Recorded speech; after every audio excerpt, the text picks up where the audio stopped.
Jakayla Leathers, welcome to the Dreamers Podcast. Thanks for having me.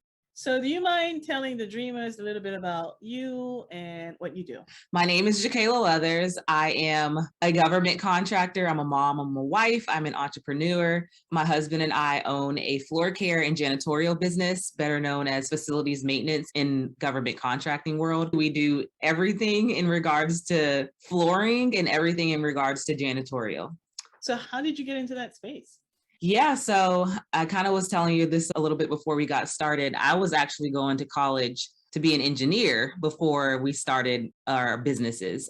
My husband has always kind of been that person that really knew he wanted to pave his own way. I came from like a family that wanted me to go to college, get an education, and didn't really know what I wanted to do at that time. So that just made sense. So that's what I did. When we got together, he really just was a big inspiration for me to do what I wanted to do, which was start a business. So I left college after 3 years of a 5-year engineering program, and we started a business. We started a couple businesses actually, but this business here is Transform Floor Care. He comes from a family who is in entrepreneurship as well. So his father's family had the same type of business. He's from up north. When he moved down here, he automatically knew he wanted to start this type of business. So we got together and we started figuring it out. And that's how we got to where we are now. It's been a long journey, but that's how we landed in here. So, did any of you guys work in that space before starting the business?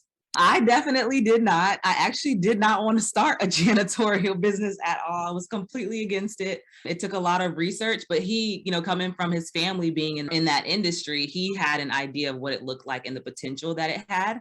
I didn't, but that was my husband. I believed in him. He wanted to do it. So I started doing my research. He had worked obviously as a technician before, so he's a very handy man. He can do pretty much anything that you can think of that involves working with your hands and things of that sort. So he knew how to run the actual business side of things when it comes to being in the field. I was more of the running the back end of things. So we came together and it's been working. So, did you start this business right after college?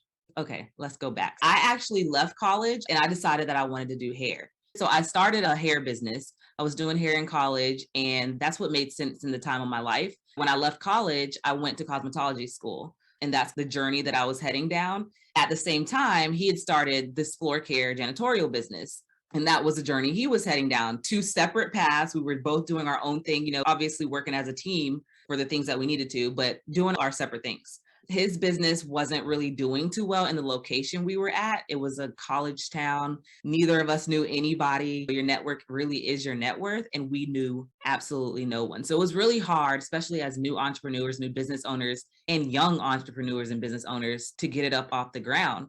So we kind of made a decision for his business, like, hey, we need to be around some people that we know in a town that we know, in an industry that we understand. So the question was, are we going to move up north to where you're from, or are we going to move back south to where I'm from? I did not want to move up north. So it was immediately, let's move down south back to like my hometown, which was very convenient. There's like 4 military bases less than 10 miles from each other in the town that I'm from. So that's kind of how we got into government contracting. We saw the opportunity once we moved down here, and we was like, we got to figure out how to do this. And that's what we did. How's the business doing now?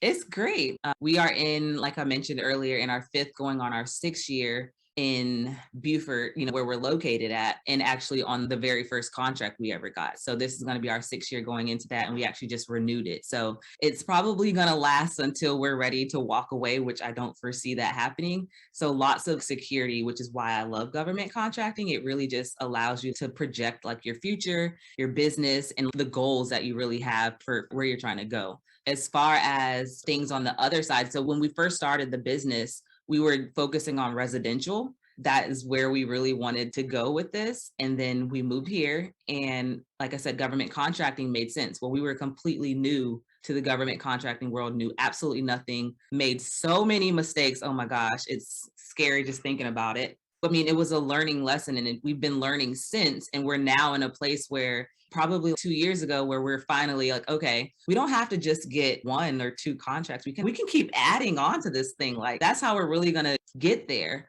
So we've been actively pursuing and getting contracts for like the past year or so, a little bit over a year now, adding to our plate. And so you said you were still on one of your first contracts. Yeah, we still have the very first contract we ever got. We still have. What did the first contract look like, numbers wise? Oh, so that was our first six figures in business, in life.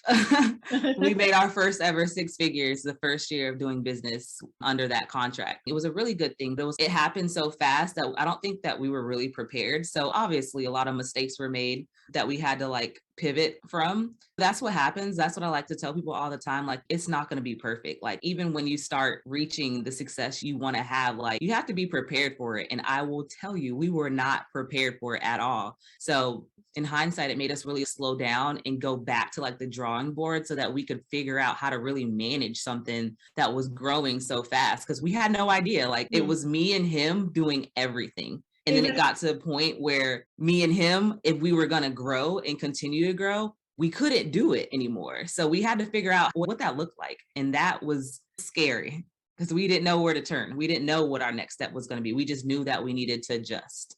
So when you got that first contract, how much did you have to invest to secure the contract? So what's really cool about government contracting for our industry is cleaning and janitorial. The overhead is so low. So when my husband brought this idea of a cleaning company to me, obviously it's a cleaning company. Anyone's first thought is going to be like, I don't want to clean. I don't want to cut. Like, that's what my thought was. I don't know if anybody else thinks like that, but I didn't want to even be associated with a cleaning company. I just didn't want to. And it was out of ignorance, clearly, because the cleaning industry is really, really huge and they make really great money. So when he brought the idea to me, I just didn't know. But when I started doing my research, I quickly realized that you don't really have to put much into this to get a lot out of it. So we started our company. We bought a truck. We bought a used van to house all of his equipment. That was probably less than $1,500. And we didn't need that. Like, we really didn't need it. It's just things that I wanted him to have so that he could be prepared and just look professional. So we invested in the truck early on. He has a couple carpet cleaning machines that we invested in. That was another couple thousand. But aside from that, like, as far as equipment or cleaning equipment, so like rags and things like that, that's small stuff and it's close to nothing. It's not that much money. So was it less than 5,000 to secure that? Oh, most definitely. Most definitely. And so how did you even get into government contracting?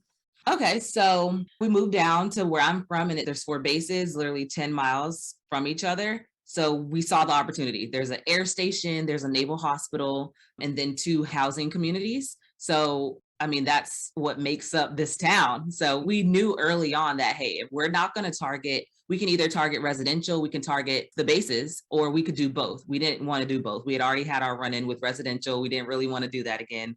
So we started targeting the bases. What that looked like was a year's worth of nothing, a year's worth of researching just to not get anywhere. There's a process when it comes to government contracting, right? There's information that you have to know to get to the right place in order to have access to the opportunities. And we had no idea where to start. So it really took a while, because this is all at the same time. Like, I was actually pregnant with one of our children. We have 3 kids. So we were figuring out life at the same time that we're trying to figure out how to get this contract. So it took us a while. Fast forward, once we did figure it out, we ended up just pulling up to the base. You have to have like a base pass in order to get on base. My husband, like, I think he just talked to someone or like pulled up at the right time, or it was God, to be honest, because he pulled up and we literally got all of the information we needed from pulling up that one day. It was rare because everything that the information we got was for a pre-proposal meeting. So what that is once a solicitation, I should say. So once an opportunity, which we call solicitations, come out, there's going to be a meeting, right? And we call that meeting a pre-proposal meeting. So the day we pulled up to the base, they were giving out information for the pre-proposal meeting. I can't even say random or coincidence because it was supposed to happen, obviously, but we got all the information we needed and we went to the pre-proposal meeting. And from there on, we just started getting all the info we needed to really be able to get the contract. And we just started doing the work and getting the certifications, making sure we had what we needed. And here we are.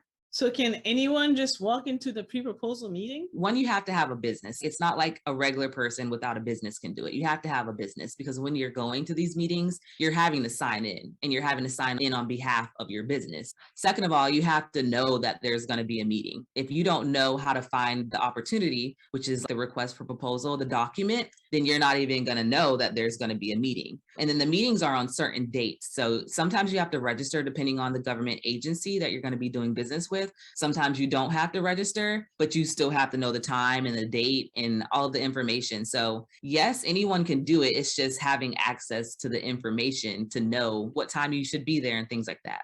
And so you've been doing this for 6 years? Yep, going on 6 years. What are the key things that you would say are necessary to include in a proposal that you're going to win? Right. So it really depends on the actual solicitation. So in every single document that comes out or every single solicitation that comes out, they actually tell you exactly what they're looking for. And I mean to the T. And if there's something that's missing inside of that document, you have a period of time where you can submit your questions. So that's going to be the time frame that you're going to want to ask for any clarification that's not inside of the document. You're able, like by law, to ask that question, and no question is off the books. Like if you ask it, they have to answer it, or they have to go out and find the answer, because there's no way that you're going to be able to respond correctly or to the best of your ability if you don't have everything you need. You don't have all the information you need. So I wouldn't say that it's hard. I think what people find the hardest about submitting proposals is it can be a long document. Most people don't even get to the part that is the most important, which is the scope of work. I think that they get deterred in everything else because a lot of it is government jargon. It's intimidating. If you're just reading through all of that for the first time or the first couple times, you'll feel as though like, okay, I don't even know if my business is qualified. But to be honest, most of the information that's in there, it's a standard document. They use that document, right? And they just change it up with every opportunity. But for the most part, it remains the same. So if you're getting deterred off of those first 50 pages, that more than likely isn't even relevant to you or to this opportunity or to what it is they're needing from you, then you're not even going to make it to the part where they're asking you, hey, well, we just need you to clean this building. We need 9 people to be on the job. We need them to work 40 hours a week. Like, and it is that simple. Like they will tell you everything they're needing from you. So with that information, you take it and now you're going to draft your price points and how much you're actually going to charge so that you can submit a qualified and a competitive bid on behalf of your company. But I think that's the biggest issue, is that it's an intimidating document. And like I said, it can be 50, 70, 100 plus pages sometimes. So that stops a lot of people from even feeling as though they're able to compete with something like that. So that first bid that you submitted, well, I don't know if it's the first one that you submitted, but the first contract that you guys actually got, which was a 6-figure contract, what were the profit margins? What did they look like? So our profit margins were about, I would say 25 to 30%. But the crazy thing is that we were doing all of the work. We did all of the work ourselves, like me and my husband did everything. So that whole spill I just gave you about not wanting to clean, yeah, I became the cleaner. I was the cleaner. Yeah.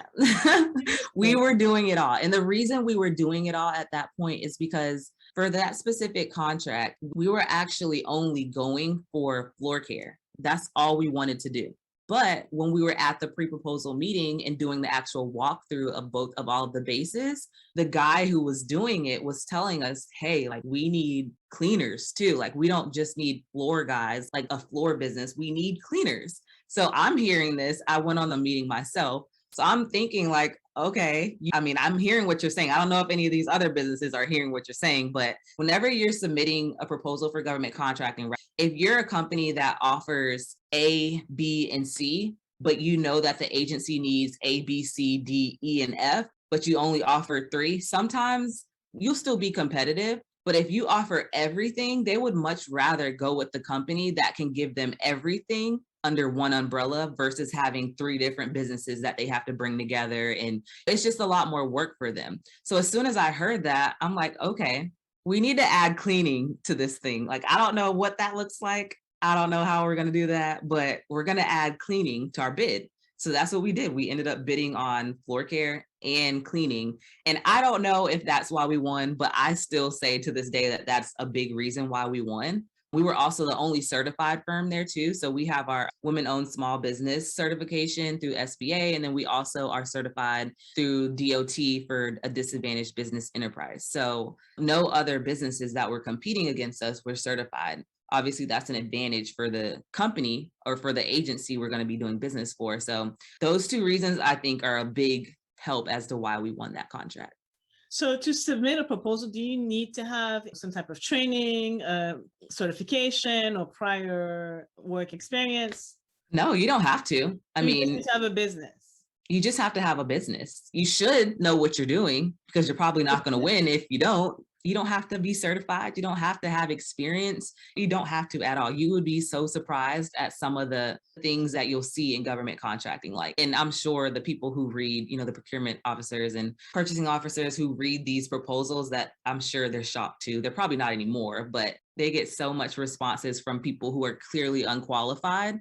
They're able to do it. I mean, no one's stopping you from submitting. And it's actually one thing I tell my students who are in my course is that I would much rather you submit something than not submit anything. Even if you feel as though, like, if you're going to just sit and watch all the RFPs come across your desk and never respond, like, you're not going to get anywhere. If you can't afford someone to help you write a proposal right now, okay, sometimes they give you an actual draft, that a template that you can use, which again, a lot of people don't know because they never get through that document, but they'll give you a template.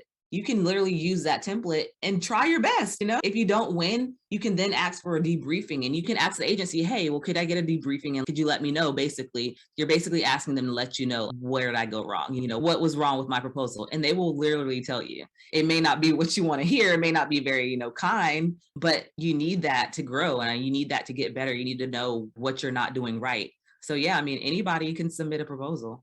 And so in the past 6 years, did you guys think about doing other government contracts or other types of government contracts? So but I think adding on janitorial and actually winning it and then having to pivot and figure out what that looked like for our business, that really put a pause on like our, I guess, as fast as we could have grown. And I don't think it's a bad thing because we weren't ready, to be honest. We just wasn't ready as far as the business foundation, the back end of running the business, clearly not having to do the work. It was so many things that we had to go back and fix and really just make sure that things were running like efficiently before we could even look to the future. I wanted to do it, but I think my husband, he's like the person that brings me down out the clouds sometimes because I'm always like, okay, let's do it. Okay, let's do it. We can do this. Let's go. Like, I'm all for it. I'm ready to take the risk all the time. And he's like, okay, slow down. We got to figure out how we're going to actually make this risk work though. So we kind of balance each other out like that. But I was always ready to like go after the next one. So once we did get ourselves, situated, we ended up having another child after that. So now we're at 3 kids. And we had just moved down. So we had a lot of things going on that we really just needed to hash out. Once we did that, which it took us some years, once we did that, that's when we started going after more opportunities. And we started growing a residential side of our company too. So do you yes, still do the ma'am. work yourselves or? So my husband is still in the field. He's the lead technician. He does some of the flooring. But as far as everything else, we have subcontractors who does the cleaning and everything else. And so when you secure a government contract like that, how do you get paid? Do you get paid up front, over time? When you move in? I wish. I wish. So every contract is different, right? We have one contract we get paid every week, which is amazing. We don't have to hassle anyone. We don't have to call accounts payable. They literally pay on time weekly. And then we have another contract where every single week we have to call accounts payable because something's going on with the purchase orders or just craziness. And you have that. I mean, you have those instances. That's just business. And you really have to be able to like sustain yourself for those kind of circumstances, because if you can't, you'll go out of business. So that's one of the things I also talk about a lot is you don't just want to start a business, or if your business is established, just start going after government contracts and not have a plan in action, especially for funding. If you're going after a contract that you don't get paid for 30 days, but you have employees that gets paid every 2 weeks or every week. We have one contract where our employees get paid every week. You have to figure out how you're going to make that work. And if funding is an issue or you're not able to get funding, then that's something you really want to like take into consideration first before you start going after specific contracts.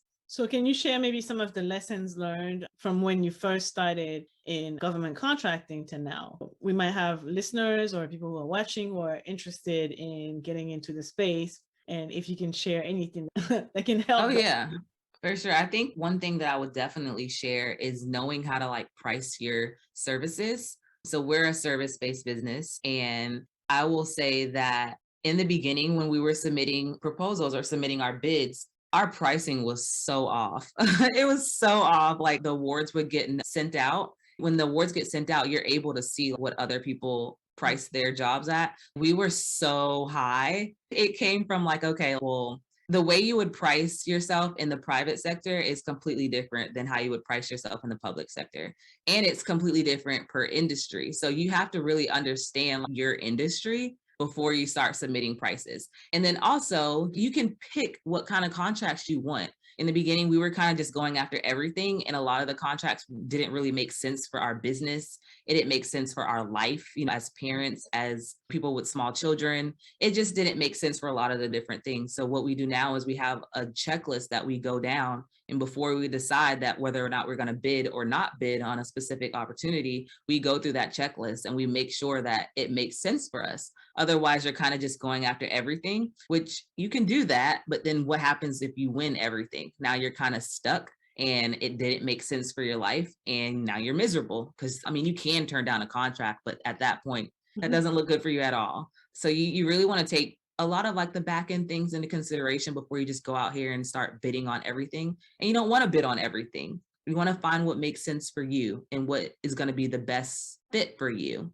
And I think the last thing that I would share is that a lot of people, I think, talk about, I know in the government contracting world, I hear a lot of people talking about, you just want to be the lowest bidder. You just want to be the lowest bidder. You don't have to, if you're trying to be the lowest bidder and it's not making sense as far as profit for you or your business, there is no reason why you should even be going after that. Yes, you can be the lowest bidder sometimes and it still makes sense. But if you have to lower your bid so much to where it just doesn't make sense, it's not worth your time. You need to trash that and go to the next contract and find a contract, maybe that an opportunity that isn't looking for the lowest bidder. They're looking for the most qualified bidder, because now you don't have to worry about being the lowest bidder. You just have to worry about showing that agency that you are the most qualified for that contract. So those would be the three things that I share. So what do you think are some of the top reasons why people should consider becoming government contractors? The top reason I feel like is because it's made for people like us. People who look like us. There's laws that the government has to abide by. If anyone want to look into it, it's called the FAR. So it's the Federal Acquisitions and Regulations. And it's literally all of the laws. It's a very long document. There's so many sections and subsections, but it tells you what the government has to, how they have to regulate things, right? A part of the FAR, it's also known that 23% of all the business that the government does has to go to small businesses. Not maybe, not, okay, we'll try. They have to award 23% of all of their funding to small businesses. So just off the rip right there, that tells you that you have an advantage as a small business. You have the advantage if you know how to compete. And then on top of that 23%, there's more percentages that has to go to certified firms. So certified as in disadvantaged business enterprises, women-owned businesses, veteran-owned businesses, disadvantaged veteran, all of these different certifications for where you actually, where your business is located. That's called a hub zone certification. If you're located in an area that's rural, there's so many certifications to help people like us win in government contracting. It's just most of us never really get started in it because we don't know how to even get started. So it's made for us to win. We just have to get the right information, the right resources, the right tools, get around the right people who are doing it so that they can help you start winning in this space. Because I want to see more people on job sites and inside of these pre-proposal meetings that look like me. I can't tell you, I'm 29, but I can't tell you how many times I'm sitting in a room with older white men who don't look like me. And it's not that that's an issue. It's just that if this is a award that has to go to women-owned businesses, where are all the women at? You know what I mean? Where are you guys? So I just want people to know that it's literally made for you. You just have to learn how to do it or get with a company who can help you figure out how to do it. So Jakayla, I'd like to end the interview always with a round of rapid fire questions. Okay. Fun. Tell me about a book that changed your perspective on life. Rich Dad, Poor Dad. Easily. What's one thing about money you wish you could tell your younger self? You need credit. Credit is so important and it will change your life and you need it. What's the best investment in yourself you've made so far? That's hard because I'm always investing in myself. Rapid fire though, right? I would say networking with other entrepreneurs. Filling the blank in 3 words or less. Money to me is. Way to freedom. What do you want your legacy to be? I want my kids to be able to have ownership of my business and to keep passing it on and passing it on. I want to retire my mom. I want to build my own house. I want to have like so many acres. My legacy is long. You don't want me to keep talking about my legacy. So tell the listeners where to find you if they want to find out more about you and what you do. Yeah, so I have a lot of information on my Instagram that's totally free. I share information, just free information, and go live. My mission and my passion is helping other entrepreneurs, is helping people in general. Obviously, I'm an entrepreneur. And in our beginnings, we struggled a lot where we didn't have to because we didn't have the information or the network. I give a lot of information out to hopefully ignite that passion or that purpose, or show someone else, show another entrepreneur that, hey, you can do this too. It's not out of reach for you. It's very much possible. Like, this is how you do it. So I share a lot of that on my Instagram. If you do go to my Instagram, I also have a link tree that's in my bio that has all of my different resources for government contractors, for business owners. If you want to start a business, if you want to get into government contracting, my website is also in that bio as well. And I think Miss Annalise has my website and information that she'll have on this podcast too. Yes, I'll make sure to include that in the show notes. All right. Well, Jakayla, thank you so much. Thank you for having me. I enjoyed it.